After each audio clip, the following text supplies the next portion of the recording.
Perjalanan kebebasan berpendapat di Indonesia itu panjang dan penuh liku-liku. Dari zaman penjajahan Belanda sampai sekarang, perjuangan kebebasan pers itu seperti cerminan perjuangan bangsa kita sendiri untuk merdeka dan demokratis. Di bawah pemerintahan Belanda, siapapun yang berani menantang penguasa kolonial akan langsung dibungkam.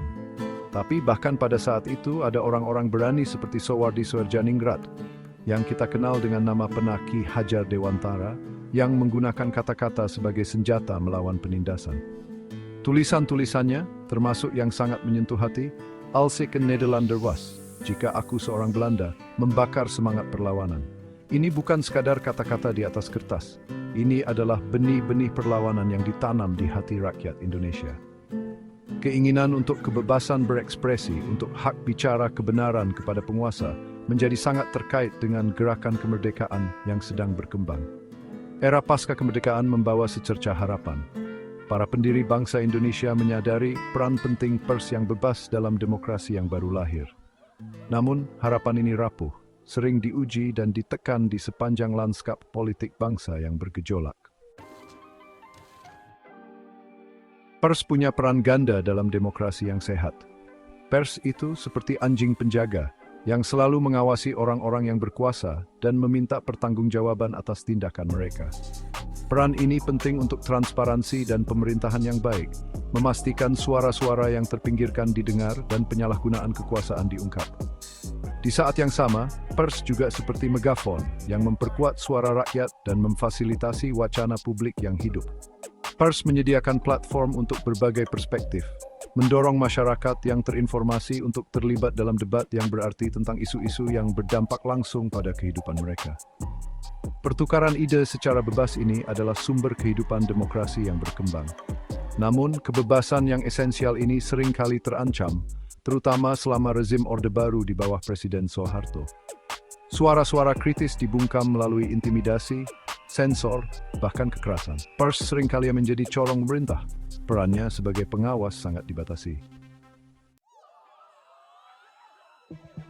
Era pasca Soeharto yang ditandai dengan gerakan reformasi tahun 1998 membawa harapan baru untuk kebebasan pers. Namun, kebebasan ini semakin diuji dalam beberapa waktu terakhir. Undang-Undang Informasi dan Transaksi Elektronik atau UU ITE yang tujuan awalnya untuk memberantas kejahatan dunia maya justru disalahgunakan untuk membungkam perbedaan pendapat. Pasal-pasal yang dirumuskan secara samar, terutama yang berkaitan dengan pencemaran nama baik dan ujaran kebencian, telah digunakan untuk membungkam jurnalis, aktivis, dan warga negara biasa yang berani mengkritik pemerintah atau tokoh-tokoh berpengaruh. Hal ini menciptakan efek mengerikan pada kebebasan berbicara, membuat orang takut untuk mengungkapkan pendapat mereka secara bebas, karena takut akan konsekuensi hukum. Yang menambah kekhawatiran ini, Rancangan Undang-Undang Penyiaran tahun 2024 telah memicu kekhawatiran yang meluas.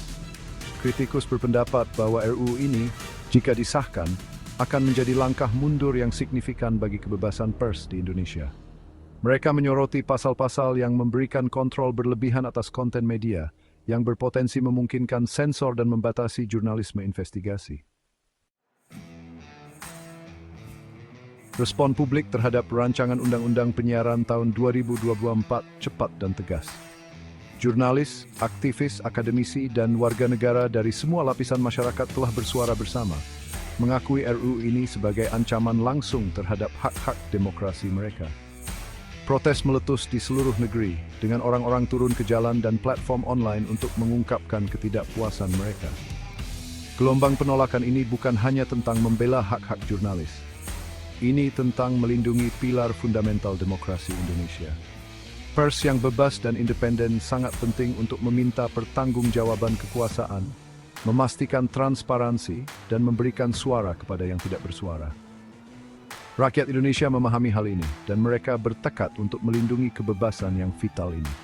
Perjuangan untuk kebebasan pers adalah perjuangan yang berkelanjutan, sebuah bukti semangat gigih rakyat Indonesia untuk menjaga demokrasi yang telah mereka perjuangkan dengan susah payah. Ini adalah pengingat bahwa harga kebebasan adalah kewaspadaan abadi, sebuah ajakan bertindak bagi setiap warga negara untuk berdiri dan membela pilar keempat bangsa mereka.